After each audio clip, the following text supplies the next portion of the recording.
আসসালামু আলাইকুম। সবাইকে একটি নতুন ভিডিওতে স্বাগতম জানাচ্ছি। আমরা আজকে একটি ব্যতিক্রম ভিডিও দেখতে চলছি। স্ক্রিনে যাকে দেখতে পাচ্ছেন তিনি জাহাজের প্রধান নৌ প্রকৌশলী। তিনি আজকে জাহাজের আফট এন্ট্রেন্স হয়ে মাঙ্কি আইল্যান্ডে যাবেন এবং তার চোখে আমরা জাহাজের চারপাশের যে পরিবেশ সেটি উপভোগ করব।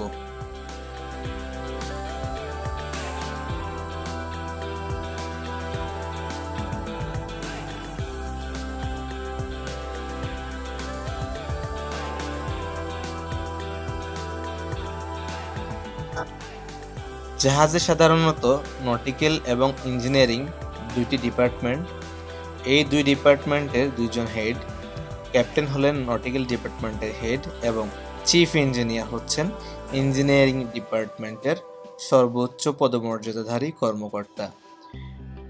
একজন ইঞ্জিনিয়ার হওয়া সহজ, একজন জুনিয়র ইঞ্জিনিয়ার হওয়া সহজ, কিন্তু একজন প্রধান প্রকৌশলী হওয়া, চিফ ইঞ্জিনিয়ার হওয়া চারটিখানি কথা নয়। একজন চিফ ইঞ্জিনিয়ার হতে হলে আপনাকে যথাক্রমে marine engineering officer class 3, class 2 এবং ক্লাস 1 তিনটি পরীক্ষা উত্তীর্ণ হয়েই প্রমোশন পেয়ে আপনাকে এই জায়গায় পৌঁছতে হয়। তার মানে আমরা স্ক্রিনে যে চিফ ইঞ্জিনিয়ার স্যারকে দেখছি, তিনি আজকে যেই পজিশনে আছেন, এই পজিশনে আসতে তাকে দীর্ঘ পথ পাড়ি দিতে হয়েছে। আজকে তিনি তার কর্মজীবনে সর্বোচ্চ জায়গায় থেকে জাহাজ কমান্ড করছেন একজন চিফ ইঞ্জিনিয়ার হিসেবে। অদূরেই দুটি জাহাজ দেখা যাচ্ছে।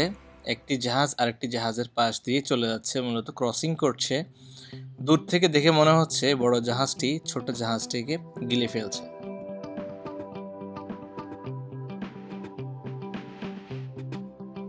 ক্যামেরার চোখে আপনারা জাহাজের যে দৃশ্যটি দেখছেন, এটি হচ্ছে জাহাজের মাঙ্কি আইল্যান্ড থেকে forward view.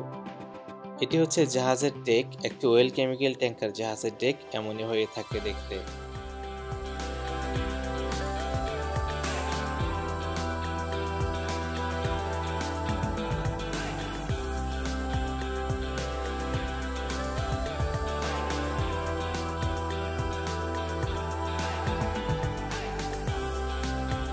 Chief engineer Adil Shafayet Hossain sir Bangladesh marine একাডেমির একজন এক্স ক্যাডেট, বর্তমানে এই জাহাজের chief engineer.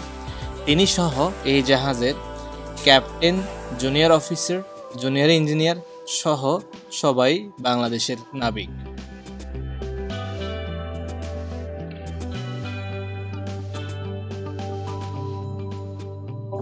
Chief engineer sir সহ ব্রিজের পিছনে শুটিং করছিলাম আমরা, তখন দেখলাম ক্যাপ্টেন স্যারও ব্রিজ উইংয়ে আছেন। মজার বিষয় হলো এই জাহাজের ক্যাপ্টেন স্যার যিনি, ক্যাপ্টেন আবু হানিফ, তিনি আদিল শাফায়েত স্যারের একাডেমিক জুনিয়র। জুনিয়র সিনিয়রের একটি হাস্যোজ্জ্বল সময় ক্যামেরাবন্দি করলাম।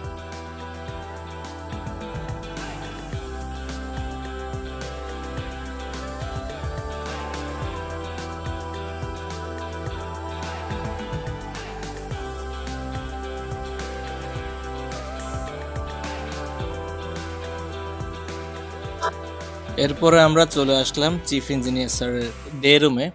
এটাই হচ্ছে জাহাজের প্রধান প্রকৌশলীর অফিস। এখানে বসেই স্যার সকল অফিসিয়াল কাজকর্ম করে থাকেন। তো আজকের মতো আমাদের ভিডিওর এখানেই সমাপ্তি।